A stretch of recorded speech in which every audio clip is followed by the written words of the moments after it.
With great power comes great responsibility. With great power comes great responsibility. So, the biggest question about Spider-Man No Way Home. Did they repeat the line, "With great power comes great responsibility"? Yes, they did. Yes, they did. Hello guys, welcome back to the channel. Today, I'll be talking about my thoughts about Spider-Man No Way Home.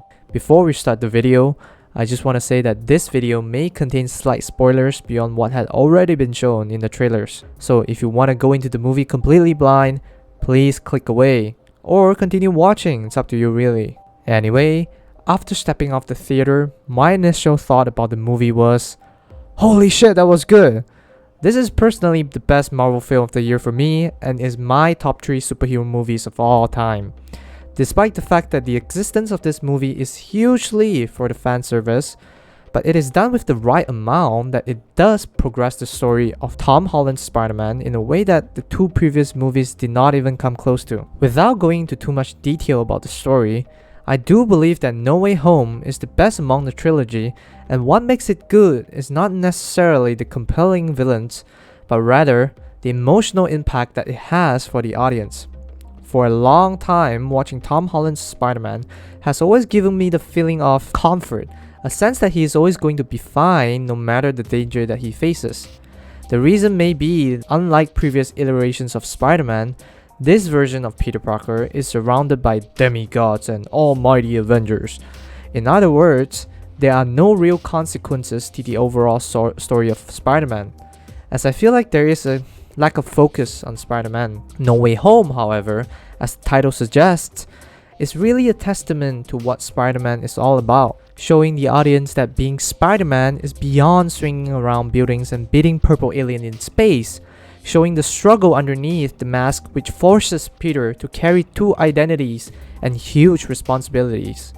And being the teenager that he still is, Peter can sometimes make mistakes at which he has to fix. In essence, what I'm trying to say is, the story direction of the movie is great. Definitely better than what the 2 previous films had to offer. However, a great story cannot be carried out without a great performance. So, let's talk about the acting. Tom Holland's acting in this movie really surprised me as he nailed most of the scenes that he's in, and his performance is a huge improvement to what he has shown in the last 2 movies in my opinion. He also gets more opportunity to show his facial expressions, as there is a small chunk of the movie where his Spider-Man mask is not on him the entire time. Similarly, Marisa Tomei's portrayal of Aunt May plays a significant role in the story, so much so that it feels a little bit weird since her presence were not that prominent in the last 2 movies. But her acting was also very on point here. Willem Dafoe's portrayal is perhaps the star of the show when it comes to the villain side of the story, as he carries on the cunning and most of the time pure evil side of the Green Goblin. Alfred Molina's Doc Ock is really good, and I particularly loved Jamie Foxx's Electro here, seeing how he finally get to have some opportunities to act unlike in Amazing Spider-Man 2.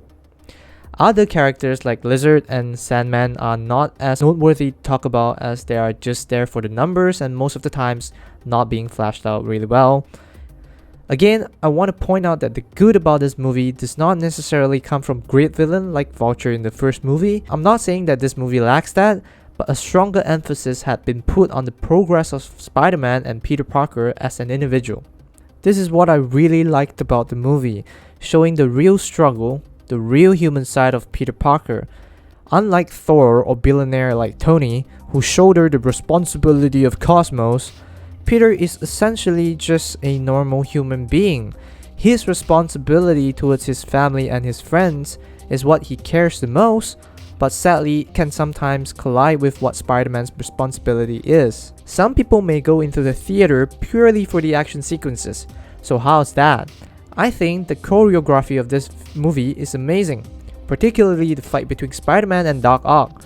Really show the agility and the technology that Peter has at his disposal and how he's able to fully utilize them, especially after having more experience in his suit. Other fights that Spider-Man took part in also had a very clever sequences where it shows the intelligence of Peter as well as how he's able to solve sticky situations with his unique abilities. Unlike Far From Home, where Spider-Man basically can't do shit against energy blasts or hologram because of the lack of Spidey sense, this movie is constantly highlighting how much powerful Peter has become and how he's able to maneuver around, not entirely relying on brute strength, but also incredible intelligence.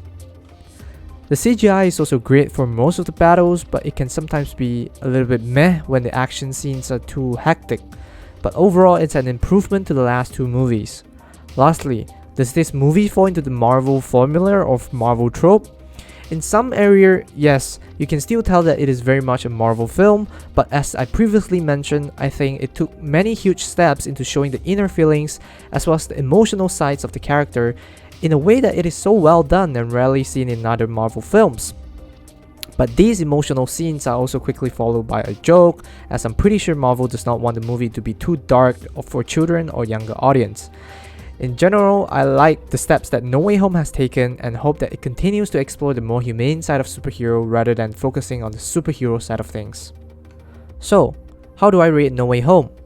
I don't really like giving movie a number as I don't think it justifies the good and bad about the movie, so I'm gonna give Spider-Man No Way Home a must-watch as Spider-Man fan out of 10 and a great movie for casual viewer out of 10.